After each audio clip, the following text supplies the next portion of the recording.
Hello, and welcome to the Real Assistive Technology for Everyone conference, also known as RATE. This is the communication, writing, and more ways to utilize a communication device session. I am Laura Long, an assistive technology coach at Assistive Technology Services in Fairfax County Public Schools. Prior to starting at ATS, I was a classroom teacher for middle school students in a physical disabilities program here in Fairfax County. I enjoy working with students who have physical or multiple disabilities in providing access to curriculum, access to express what they want to know and what they already know, even access to entertainment, friends, hobbies, ultimately access to their whole school world. Let's start with the basics. What is a communication device? You can see here that we say it's a device that is used as part of a larger communication system that replaces or supports natural speech and communication. In other words, it's a device, maybe a computer, that enhances or provides an alternative means for expressive communication that can be used on its own or paired with a variety of other communication methods, such as pointing, facial expressions, vocalizations, verbal language, and many additional options for communication. Examples of communication devices, and this is by no means an exhaustive list, can include items such as an iTalk 2, a TechTalk 8, a GoTalk 32, Proloquo Go on an iPad, or a Satilla NovaChat device. And there are so many more types of communication devices. This is really just the tip of the iceberg.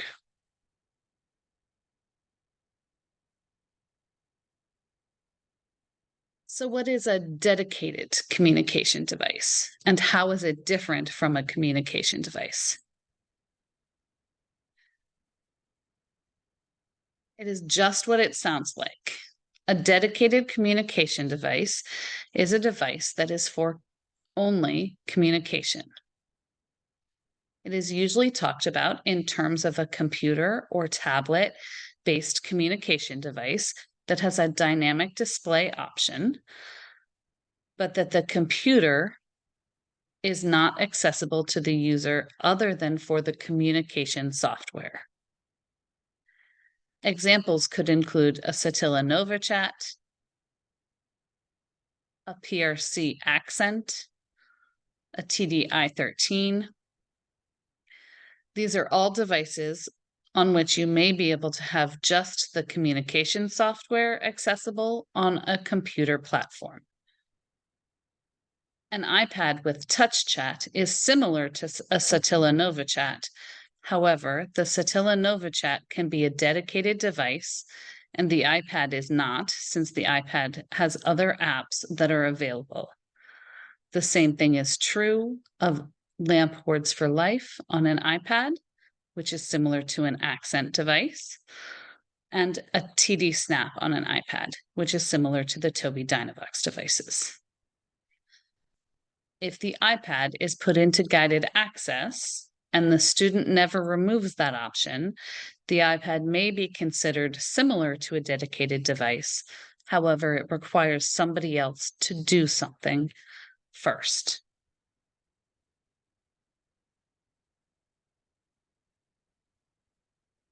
So what are the pros and cons of dedicated communication devices?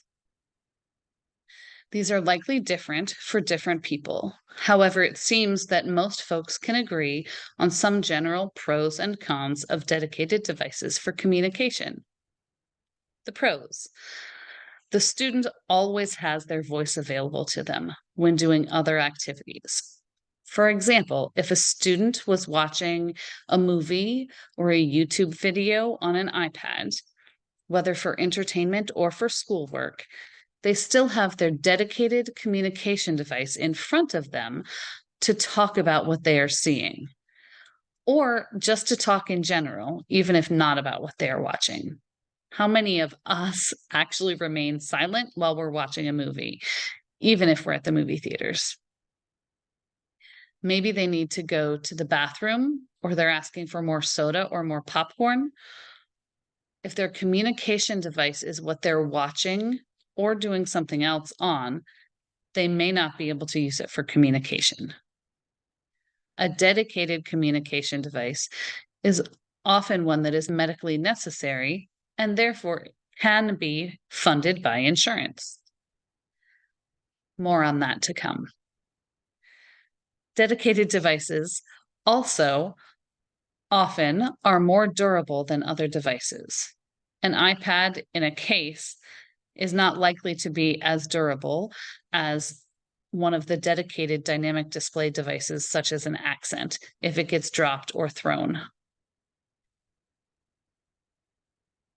Dedicated devices often have a variety of access methods built into the system that other devices do not have, or they may require additional setup or software to make work on the additional devices.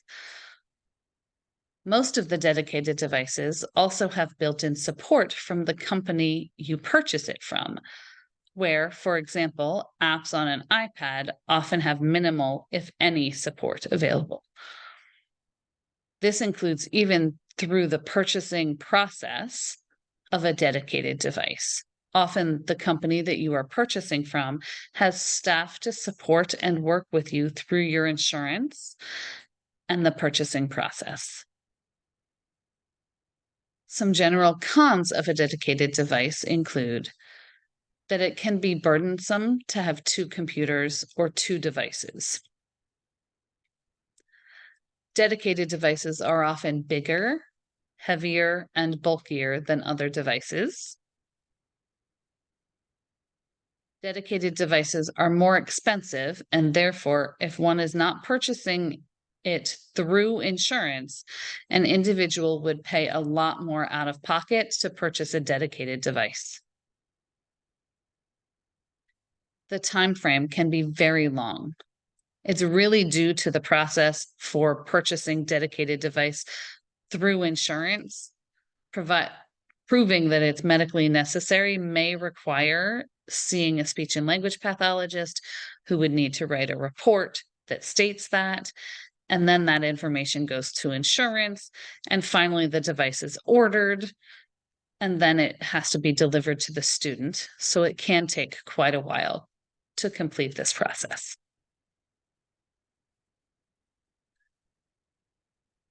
So what can a dedicated device do? Knowing the things we're about to talk about is the first step, and we're going to take a brief look at each of them individually in a moment. But a dedicated communication device, such as an Accent 1400, which is what we'll focus on here, can speak, of course. It is, after all, a communication device, and we want our students to practice and play with language and learn to use it to express themselves. However, did you know that it can also be used to write? The dedicated communication device can essentially be the keyboard to the computer, providing another way for students to communicate or to share information. It can also be used to control the mouse on an external computer. This is where the two devices come into play, though at least here in Fairfax County, we have laptops provided to every student above the kindergarten level, and preschool and kindergarten students have tablet devices. A dedicated communication device can act as a remote control for your TV or for other remote control devices. And a dedicated communication device can also help control home automation devices, such as an Alexa.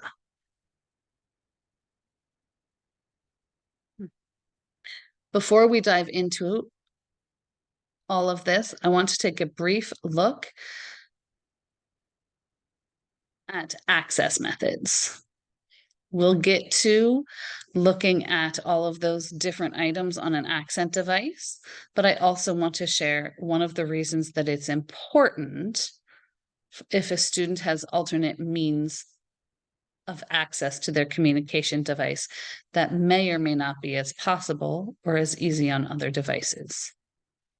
Many students with physical disabilities or fine motor concerns require either an alternative access method or a key guard to access their communication devices. The list of alternative access seems to be an ever-growing and changing list. However, these methods are generally direct select or direct touch, and that is just as it sounds. It's touching the spot on the touchscreen device with your finger in order to select it.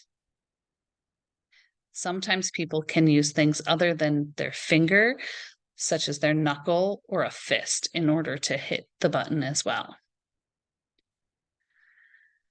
Then there are alternate direct select methods, things such as an external touchpad, which can be larger, smaller, or just the same size as what we have on laptops that are available to us, but it is not built into a device, so it is movable and able to be placed at a more appropriate access point for an individual.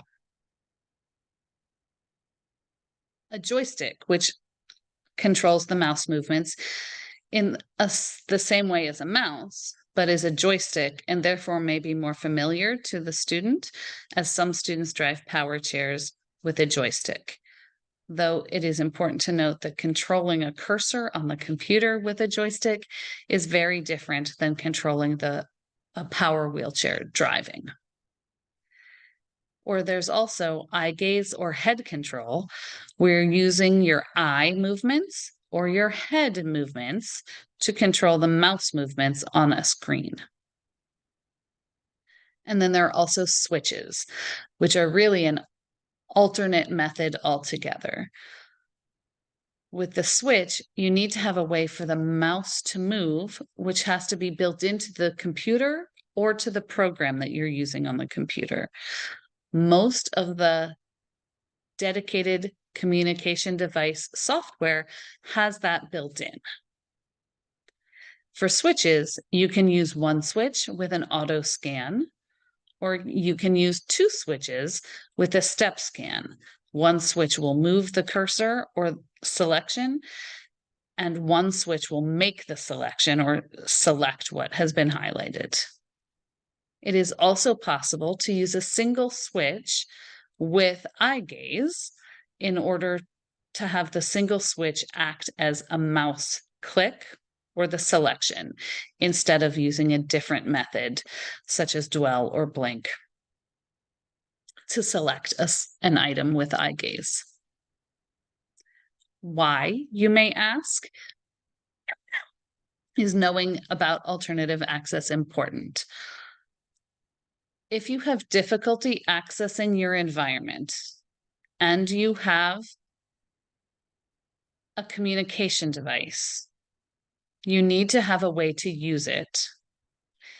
If it can be determined and made easy for you, if access can be determined and made easy for you on a communication device, then you have access to your expressive communication on that device.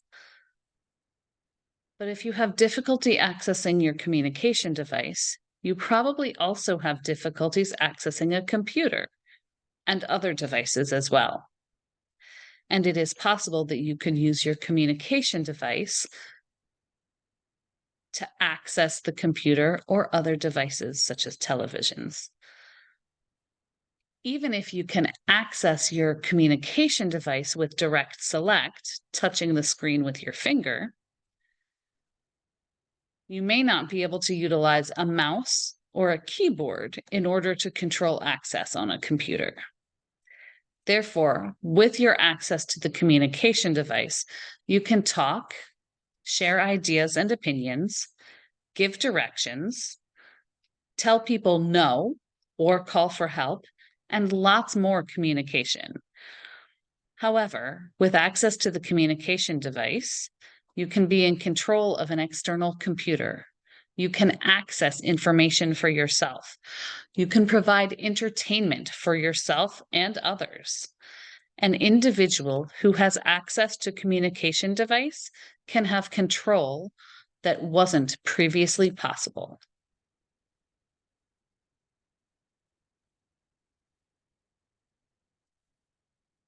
The primary and sometimes exclusive purpose of a dedicated communication device is to expressively communicate through the communication software that is available on the dedicated communication device. Pictured here, you can see a Pranky-Romic company, PRC, Accent 1400. It's a dedicated device that in this picture is using the Unity 84 communication software in Empower. The second picture is a Tobii Dynavox TDI 110, a dedicated device that in this picture has TD Snap, the Tobii Dynavox symbol-supported communication software loaded onto it. These devices are on a computer base, which can be available, though, as a fully dedicated device. Only the communication software would be available. They can also be connected to an external computer and act as the control or the hands-on the computer. We had previously talked about pros and cons of this. And again, one of the cons is that it may be burdensome to have two separate devices. A pro is that we had not previously listed is that you're not loading all of the items that you want to have access to onto the computer that is the base of your language system. Thereby, you are not slowing down the computer that has your communication on it, which sometimes can happen if you're loading lots of software onto the computer that also has your communication.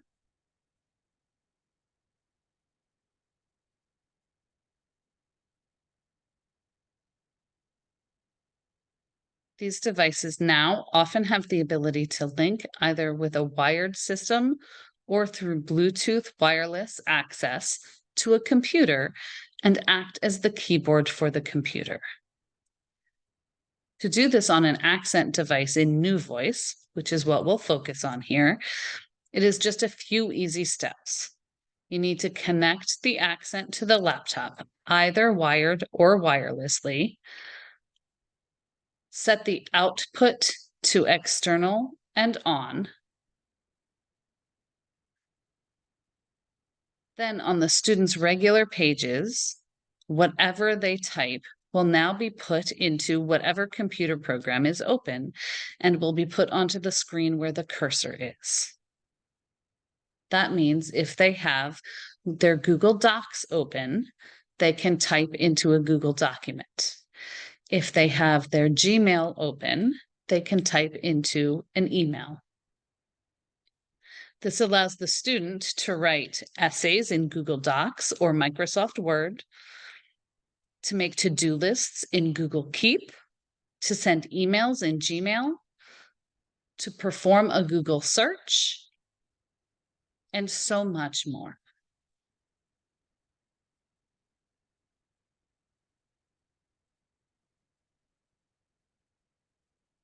As with the writing that I just talked about, you can have mouse control on an external computer. There's usually the ability to control the computer by other methods, such as using the arrow keys to control the mouse on the external computer, selecting programs or web pages to open. On an Accent device, again, here using New Voice, you would utilize the output menu as you did above. In this case, however, it does not take you to the student's usual pages for writing, but to specific pages that are designed for access.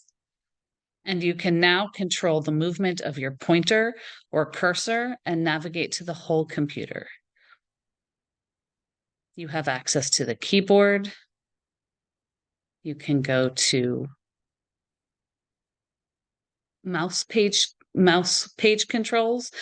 the direction of the speed, the click and double click, the click and drag, etc. On the keyboard, you have Tab, Alt, Enter, Control, so that you can use keyboard commands. And you can also use what is called Type in Core, which takes you away from the student's usual pages into the base core words so that they can use those to type.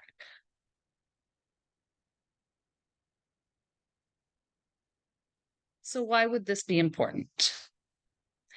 With the use of the communication device as a keyboard, and also with the mouse controls that can move the cursor around the screen of the computer, a student who uses a communication device, in particular with an alternative access such as switches, is able to have full control of the computer, where they may not have been able to without these options. You can have easier access to entertainment or leisure activities with access to these things, such as YouTube, Netflix, Disney Plus, a Kindle or a Kindle Cloud Reader, or other reading. You can search the web. You can do online shopping or ordering from Amazon and other entertainment items that you would that everyone else would normally do on the computer. You can access items for working. In addition to having access to your communication for work, you can have access to the computer, opening programs, entering passwords, typing items, using pre-programmed words that you know from speaking. Now you can use them to support your writing as well. Once you can have access to all forms of writing, because in any program or website where there's a cursor, you can type. So individuals can type Facebook updates, threads, or Twitter posts, send emails, post or make comments on other people's social media platforms. One could comment or like items, create spreadsheets or presentations. With the ability to control the mouse and the actions of the computer, one could have all of the options that I have available to me with direct access. Only in this case, it would be via the dedicated communication device. As I mentioned earlier, this can be burdensome as the communication device and the additional computer or device are both required. However, it allows the independence for the individual who may not otherwise be able to complete these different sorts of tasks. And here in Fairfax County Public Schools, we have the laptop available to students, and students who require communication devices are able to get them from ATS or have them provided from home if they prefer. And we can have these access methods available.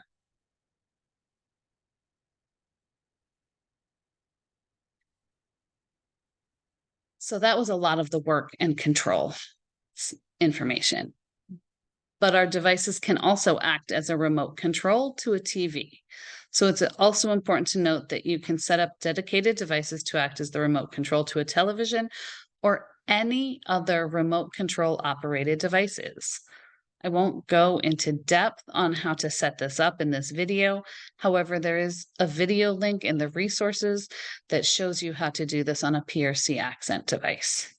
It allows our students or our children or clients the ability to be in control of their own entertainment through the television. And while we may not want our children to have as much screen time as they do, we know that it is a typical activity that our children often participate in, and this allows our children who use communication devices and don't have other access methods to control the television when they were not previously able to do so. How powerful is that?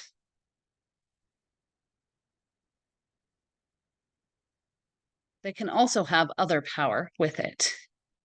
With the increase of home automation, there are now a great many different home automation systems, such as Echo by Amazon, using Alexa, SmartThings by Samsung, Home Assistant by Google, or Home by Apple. Each of these systems can control a wide range of things within your home, and determining which one or which ones are needed for an individual would be needed to be done on an individual basis. These are not things that are often utilized in school buildings, but these types of things can be controlled by a wide range, can control a wide range of home items, from lights to the heating and air conditioning to music and TV, and even to security system cameras. Can even be used for locking and unlocking of doors or closing and opening of window shades or blinds. Some of these are not as important for young children, however, may become more important as a child grows and lives more independently or even with roommates. Home automation systems can be controlled with voice control. Therefore, our student's communication device can have common commands for a particular home automation system programmed into it, allowing access to the items that the student requires on a regular basis. Some dedicated communication devices even come pre-programmed with some of these controls already there.